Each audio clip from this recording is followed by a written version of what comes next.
El presidente Donald Trump lleva años rodeándose de aduladores, leales ciegos y funcionarios que solo sirven para sentir. Lo hizo porque creyó que así podría mover el Estado como si fuera su empresa quebrada, sin límites, sin supervisión y sin nadie que le dijera esto es ilegal. Pero hay algo que jamás pasó por su cabeza. Si te rodeas de incompetentes, todo termina explotando. Y hoy tenemos la prueba más reciente y más ridícula. Vamos a entrar en el desastre que provocó su propio vicepresidente, cómo ese error desató la furia del presidente y por qué ahora Trump está usando el FBI para intimidar a miembros de su propio partido.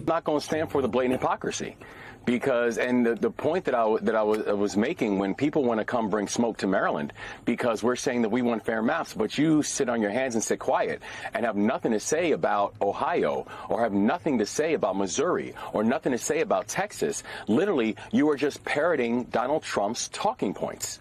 And you know, and here's the thing. If you look at the quest for fair maps inside of the state of Maryland, it's actually a bipartisan push. We've had Republicans just yesterday come out and say they want to introduce legislation around fair maps. And so that is why I ordered a bipartisan redistricting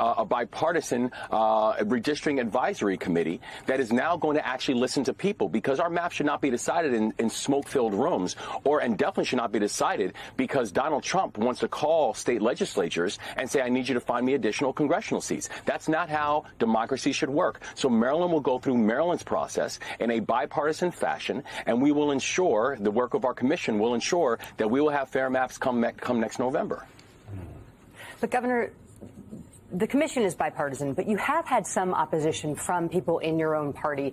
Democrat Bill Ferguson, the Maryland Senate president, has come out in the past month publicly and privately castigating efforts to do this, to engage in redistricting. He said the legal risks are too great for what is an uncertain outcome. What do you have to say to some of the concerns that efforts to redistrict are becoming a political litmus test to be involved in the conversation when it comes to looking ahead to the 2028 Democratic presidential primary? Well, listen, I respect Bill Ferguson. I just could not disagree with him more on these legal risks. And also, it's not just me. It's also constitutional lawyers. It's also people like our Attorney General and our former Attorney General. It's also people like Jamie Raskin, who have also put out a public letter saying that there is an overestimation about what we consider to be the downside legal risk on this. And by asking the people, by actually saying that we want the people's input to make sure we have fair maps, I never find defending democracy to be a risky proposition. So where I differ on this is, you know, I think this moment requires fight. I think this moment requires urgency. I think this moment requires us. Ahí lo tienen. El presidente Trump realmente creyó que las elecciones de medio tiempo eran un juego de mesa. Llamar a unos cuantos republicanos, pedirles un par de distritos nuevos y listo, victoria asegurada. Y lo más irónico, los primeros que corrieron a cumplirle son los mismos republicanos de Texas. Podrían haber cavado su propia tumba política, porque los cambios que hicieron ahora podrían volverse en su contra. La popularidad del presidente está tan desgastada que varios de esos distritos rojos por los pelos podrían voltear hacia los demócratas. Trump, intentando asegurarse de la mayoría, termina abriéndole la puerta al colapso. Por eso, a buscar nuevos estados donde exprimir unos cuantos escaños. Y ahí entra la Indiana, tanto que envió a J.D. Vance, sí, ese mismo que logra arruinar todo lo que toca, para presionar a los republicanos locales. Y aquí es donde, agárrense todos, porque la sorpresa de Vance desencadenó un caos monumental. Cuando Trump explota en redes, rara vez pasa a ser un berrinche.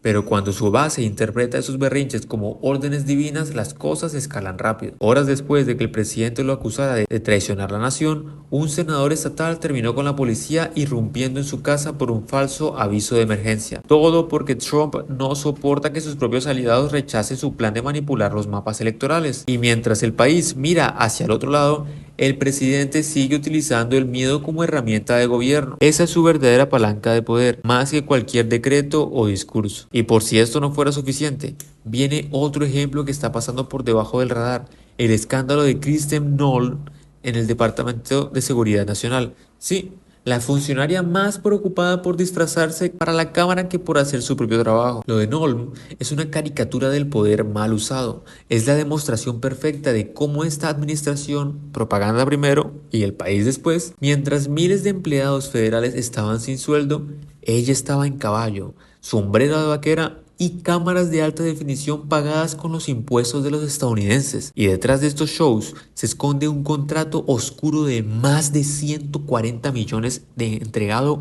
a una empresa fantasma creada días antes. Eso es una corrupción de manual, sin ningún intento de ocultarlo. Esto es rumor de Estado. About Trump DHS Secretary Kristi Noem, that in any era, any other era, I should say, would be a career-ending scandal. But to understand the pattern of corruption of this woman, we just have to zoom out just a little bit, just for a moment. Because since Noem took over DHS at the beginning of the year, she's become known for appearing to be more obsessed with putting on various costumes than doing her actual job. I mean, she donned a bulletproof vest just to talk to her own agents. She wore a Customs and Border Patrol uniform on Fox News. And of course, she is constantly, and I mean constantly, throwing on a cowboy hat and riding horses, always with plenty of cameras around to capture the moment. But Noem's apparent obsession with image actually goes much further than just putting on costumes, because she has directed more than 200 million taxpayer dollars into TV ads to promote her work at DHS. And just to put it in context, that is nearly twice what DHS spent on ads altogether in all of last year. And the content of those ads have already been a scandal kind of in and of themselves. I'm Kristi Noem, the United States Secretary of Homeland Security. Thank you, President Donald J. Trump, for securing our border. And if you're wondering who exactly the target audience is for that, DHS spent $30,000 to run that ad, the one I just showed you, specifically in the ad market where Mar-a-Lago is. Now, as much as spending tens of thousands of dollars to make sure your ad plays on the TV near the president is a bizarre waste of taxpayer money, $30,000, it turns out, is a drop in the bucket compared to the more than $200 million DHS has spent this year making and airing ads. And the rest of that money is where the story gets truly bonkers. I mean, since March, we have known that DHS skipped the normal competitive bidding process when giving out the contracts to make and air these ads. DHS claimed that because Trump declared an emergency at the southern border, they didn't have to waste time getting competitive bids. And that brings me to the first part of ProPublica's big scoop today. Because it turns out that the majority of that no-bid contract money, 143 million taxpayer dollars, went to this kind of mysterious LLC in Delaware. An LLC that was created just days before it got that no-bid contract, just days. And the man who owns the home that LLC lists as its address did not respond to ProPublica's questions. Now, when asked why the agency chose that LLC, DHS said, quote, "The results speak for themselves," and then proceeded to claim that Trump has made the border the most secure it has been in American history.